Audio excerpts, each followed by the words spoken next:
वो पीछे वाली सीट पे बैठ गए थे दोनों। रास्ते में वो बोल रहे कि हमें कभी चूरू छोड़ दो, सालासर छोड़ दो, हिसार छोड़ दो। तो मैं बोला भैया आपको एक बार बता दो जाना कहाँ है। ऐसी ऐसी कोई आवाज़ भी नहीं होने दिया। उन लोगों ने भी आराम से बात कर रहे थे और वो हरियाणवी लैंग्वेज में बोल रहे थे। मैं पूछ भी रहा था कि आप इधर क्यों आए हो। मैंने न्यूज़ देखी थी, वीडियो देखे थे स्टेटस पे।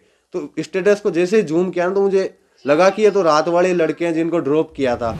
कुछ भी नहीं पता था। वो अपनी शॉप से आ रखा था पेट्रोल पंप की तरफ, तो उसका कॉल आया था कि 2 सवारी छोड़नी है सुजानगढ़। तो मैं बोला ठीक है छोड़ दूंगा। फिर मैं घर पे आके वाइफ को ड्रॉप करके हम हॉस्पिटल गए हुए थे। ड्रॉप करके फिर वापस गया था तो वहाँ से वो पीछे वाली सीट पे बैठ गए थे दोनों। और जिसका कॉल आया था और एक लड़का और साथ में था जो मेरे साथ ही रहता है, वो एक लड़का पीछे बैठ गया और आगे की तरफ एक लड़का बैठ गया। उनको मैं बोला आप दोनों चल लो, नाइट का टाइम है, 2 लड़कों को छोड़ना है, आपने फ़ोन किया तो साथ में सेफ्टी रहेगी, नाइट का टाइम है। तो हम चले गए। फिर उन्होंने 1500 रुपये पेट्रोल पंप पे दे दिए हमें, लाडनू पुलिया के पास में जो पेट्रोल पंप है डीडवाड़ा में, वहाँ पे दिए। तो मैंने तेल डलवा के वहाँ से फिर सुजानगढ़ की ओर रवाना हो गए। तो रास्ते में वो बोल रहे कि हमें कभी चूरू छोड़ दो, सालासर छोड़ दो, हिसार छोड़ दो। तो मैं बोला भैया आपको एक बार बता दो जाना कहाँ है। तो बोला हिसार छोड़ दो। तो मैं बोला हिसार के ज़्यादा पैसे लगते हैं। तो बोला 10, 15, 20 हज़ार लग जाए, हमें कोई दिक्कत नहीं है, आप छोड़ दो। तो मैं बोला भैया हमारे घर वाले अलाउ नहीं करते 10 बजे के बाद में।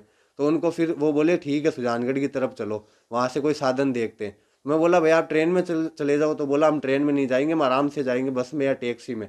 तो फिर उनको एक बस दिख गई सुजानगढ़ बस स्टैंड पे, दिल्ली नोखा लिखा हुआ था उस पर। तो वहीं उन्होंने गाड़ी रुकवा ली और उसी बस की तरफ वहाँ कंडक्टर से बात करने लग गई कि हमें हिसार जाना है। तो उनको वो बोला कि हिसार तो नहीं जाएंगे। तो फिर वो धारवाड़ा की ऐसी कुछ बात करने लग गए। तो आपको कहीं कोई आभास नहीं हुआ कि इतने बड़े अपराधी इतना बड़ा अपराध करके आए हुए ये नहीं सर, लड़के हैं? ऐसी ऐसी कोई आवाज़ भी नहीं होने दिया। उन लोगों ने भी आराम से बात कर रहे थे और वो हरियाणवी लैंग्वेज में बोल रहे थे। मैं पूछ भी रहा था कि आप इधर क्यों आए हो। एकदम नॉर्मली फ्रेंडली बात करते हुए जा रहे थे। फिर थोड़ी देर बात किए, फिर वो चुपचाप बैठ गए। तो फिर हम भी नॉर्मल होके फिर गाड़ी चलाने लग गए। और जैसे ही मतलब लाडनू के पास आने लग गए तो बार बार में बोल रहे थे कभी सालासर, कभी सुजानगढ़, कभी हिसार, कभी चूरू, ऐसे बोल रहे थे। तो फिर हमने वहीं सुजानगढ़ में ड्रॉप कर दिया था उनको। आपको कब पता चला कि वो इतने बड़े अपराधी थे? सर जब दूसरे मैं रात को आया था, लेट आ गया, 11:30 हो गए थे आते आते। तो दूसरे दिन जब मैं उठा था तो हमारे शॉप पे कोई नहीं गया था। तो मैं बोला गए क्यों नहीं। तो बोला आज मार्केट बंद है, किसी का हत्याकांड हुआ है वहाँ पे। तो मैंने न्यूज़ देखी थी, वीडियो देखे थे स्टेटस पे। तो स्टेटस को जैसे जूम किया ना तो मुझे लगा कि ये तो रात वाले लड़के हैं जिनको ड्रॉप किया था। तो फिर मैंने अपने घर पे बताई थी सारी घटना कि ऐसा हुआ था और इनको मैं ड्रॉप करके आया था। फिर घर वालों ने मुझे, कजन अंकल है उनके पास में भेजा था तो वहाँ कोई नहीं था। फिर मैंने शाम के टाइम 6-7 बजे करीब अंकल को कॉल लगाया, मैं ऐसी बात है क्या करूं। तो उन्होंने बोला कि पुलिस की हेल्प करनी चाहिए तुझे, थाने में चला जा सीआई साहब के पास में।